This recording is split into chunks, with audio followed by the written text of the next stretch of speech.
ini kami dari kelompok 4 ingin mempresentasikan hasil kerja kelompok kami. Dengan anggotanya, dengan saya sendiri, Najma Takia Alia, dengan nomor induk mahasiswa 015. Saya Anaura Nabila Masduki dengan NIM 021.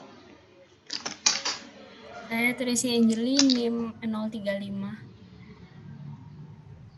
Saya Muhammad Farhan Maulana 032. Saya Muhammad Hani Sudibyo NIM 040. Saya Rian Rahmat Hidayat NIM 022. Di sini kami akan membahas tentang pemrograman prosedural. Dengan anggotanya yang sudah kami sebutkan tadi.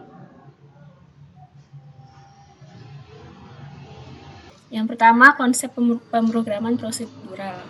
Pemrograman dalam paradigma prosedural dilakukan dengan memberikan serangkaian perintah yang berurutan. Elemen pemrograman prosedural yang penting adalah yang pertama ada program utama. Mengenal program utama dalam suatu bahasa pemrograman akan memberikan gambaran bagaimana menulis program tersebut dalam bahasa pemrograman. Lalu ada tipe, yang ketiga ada konstanta. Konstanta adalah suatu nilai yang bersifat tetap dan tidak dapat berubah sepanjang kode program. Yang keempat ada variabel. Variabel adalah nama dari nilai yang diberikan. Variabel memungkinkan kita untuk menyimpan data sehingga nantinya dapat dilakukan proses operasi kode atau pengolahan.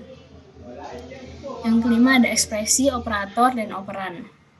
Ekspresi adalah transformasi data dan variabel dalam bentuk persamaan yang direlasikan oleh operator dan operan. Operan adalah data, variabel atau hasil dari suatu fungsi. Operator adalah instruksi untuk mendapatkan hasil olahan. Operator juga digunakan untuk melakukan operasi aritmatika dan logika pada data agar dapat menghasilkan keluaran yang berguna. Yang keenam ada struktur data. Struktur data merupakan metode dalam penyimpanan, penyusunan, dan pengaturan berbagai data sehingga data tersebut dapat digunakan secara efisien. Lalu yang ketujuh ada instruksi dasar. Kedelapan ada program moduler. Program moduler merupakan teknik pemrograman di mana program dibagi menjadi beberapa program yang lebih kecil sehingga akan mudah untuk dipahami dan dapat digunakan kembali. Yang 9 ada file eksternal, lalu yang ke-10 ada recurrence. Sekumpulan aksi dalam pemrograman prosedural dibagi menjadi 3 bagian penting, yaitu input, proses, dan output. Input adalah sesuatu data yang dimasukkan ke dalam program untuk diproses, lalu proses adalah langkah-langkah yang harus dilakukan program untuk menghasilkan output. Output adalah informasi yang dihasilkan setelah dilakukan pengolahan atau proses. Input, proses, dan output merupakan dasar konsep pemrograman prosedural. Bagian input, proses, dan output dikerjakan secara sekuensial dan dalam setiap bagian mungkin akan ada input, proses, dan output masing-masing. Lalu selanjutnya ada perbedaan pemrograman prosedural dengan object-oriented programming. Yang pertama, kita akan membahas tentang Procedure Oriented Programming atau yang biasa disingkat dengan POP. Yang pertama, selesaikan dalam bentuk prosedural atau fungsi. Lalu, program tersebut merupakan urutan-urutan instruksi. Program dipecah ke dalam sub-sub yang lebih sederhana dan fokus utama pada prosedur dan fungsi yang digunakan untuk memanipulasi data. Data tersebut bersifat pasif. Lalu, Object Oriented Programming atau yang biasa disebut dengan OOP, yaitu yang pertama, fungsi dan data menjadi satu kesatuan yang disebut objek. Objek-objek dalam objek bersifat aktif, dan cara pandangnya yaitu program bukan urutan-urutan instruksi, melainkan diselesaikan oleh objek-objek yang bekerja sama untuk menyelesaikan sebuah masalah. Operator pada Python. Yang pertama, operator aritmatika yang terdiri dari penjumlahan, pengurangan, perkalian, pembagian, modulo, pangkat, dan floor division. Lalu ada juga operator perbandingan yang terdiri dari sama dengan, tidak sama dengan, kurang dari, lebih dari, kurang dari sama dengan, lebih dari sama dengan. Operator penugasan yang terdiri dari assignment, menambah nilai, mengurangi nilai, perkalian nilai, pembagian nilai, floor division nilai, pangkat nilai, modulo nilai, shift kanan, dan shift kiri. Lalu ada operator logika, AND, OR, XOR, NOT. Operator bitwise, AND, OR, XOR, negasi, left shift, right shift. Operator keanggotaan, in, not in, dan operator identitas yang terdiri dari is dan is not. Selanjutnya yaitu tipe data dasar pada Python. Yang pertama ada tipe number. Number berarti angka. Ya, seperti contohnya itu ada integer, float, complex.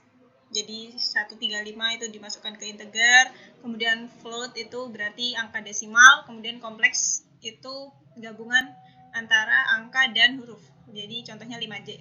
Kemudian ada teks, disebutnya string, jadi bisa G, Ibu Budi, spaghetti terbang. Kemudian ada contoh lain yaitu boolean. Boolean ini hanya memuat dua, yaitu antara true dan false atau 1 dan 0. Kemudian ada sequence, yaitu berupa list, tuple, dan range. Ya, contohnya kalau list itu apel, anggur, pear dengan dipisahkan oleh tanda petik dan koma. Dengan pinggiran pembuka dan penutupnya yaitu kurung kurawal. Kemudian kalau tuple itu kurung biasa, kemudian diberi pemisah yaitu tanda petik dan koma. Ya.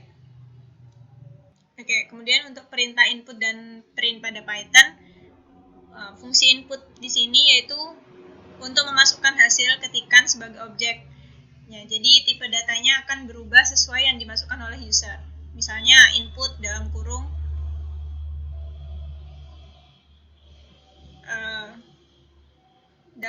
tanda petik masukkan nama Anda, misalnya namanya Harry atau siapa gitu. Kemudian untuk yang print, fungsi print di sini yaitu mengeluarkan pesan yang ditentukan kepada layar.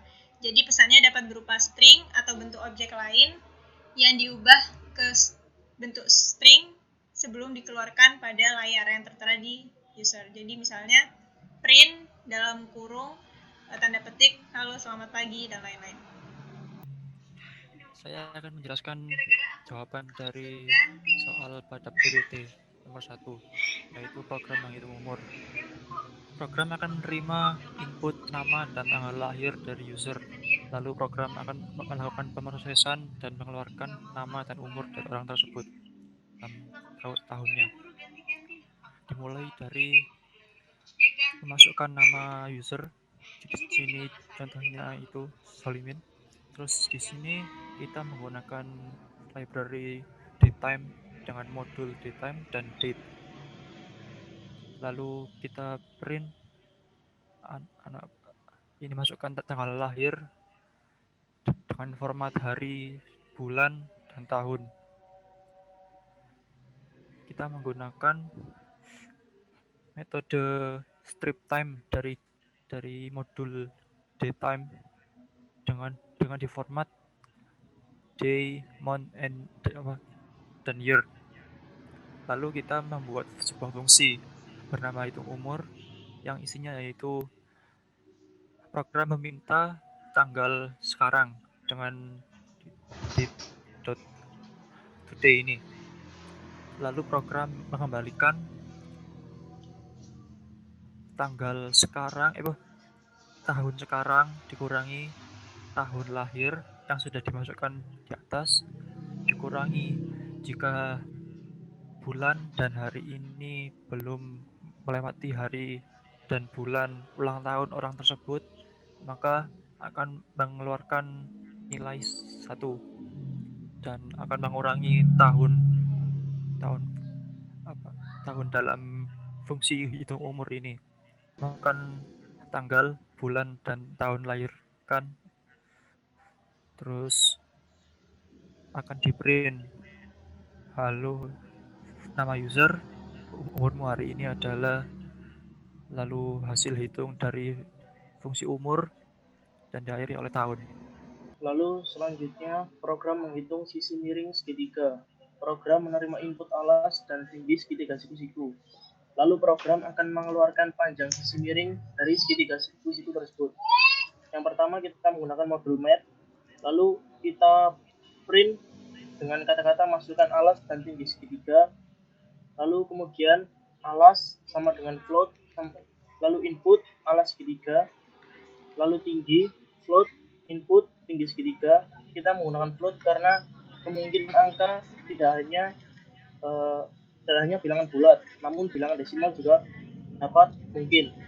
Lalu yang pertama adalah square A sama dengan alas pangkat 2, square T sama dengan tinggi pangkat 2. Lalu hasilnya adalah string round mat akar dari square A ditambah square T.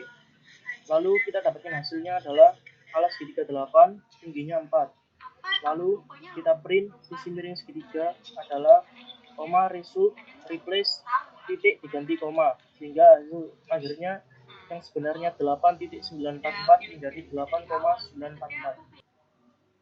Selanjutnya adalah sebuah program yang meminta user untuk memasukkan harga barang, lalu output dari program tersebut adalah harga akhir barang yang telah dipotong diskon 30%. Dapat kita ketahui bahwa untuk menghitung harga barang yang sudah didiskon adalah dengan mengurangi harga awal barang tersebut dengan potongannya, di mana potongan adalah harga barang dikali dengan persentase diskon barang tersebut.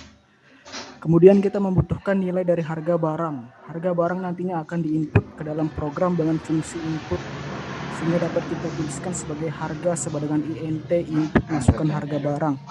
int berfungsi untuk memberitahu Python bahwa harga barang tersebut merupakan tipe data integer atau bilangan bulat. Harga barang tersebut kemudian disimpan dalam variabel harga. Nama variabel dapat disesuaikan oleh programmer. Sebagai contoh di sini kita memasukkan harga barang adalah 45.000. Setelah harga barang sudah diinput ke dalam program, maka dapat kita hitung besar potongannya dengan mengalihkannya dengan persentase diskon. Operator kali Python adalah bintang atau shift 8, sehingga kita dapat tuliskan diskon sama dengan int harga kali 30/100.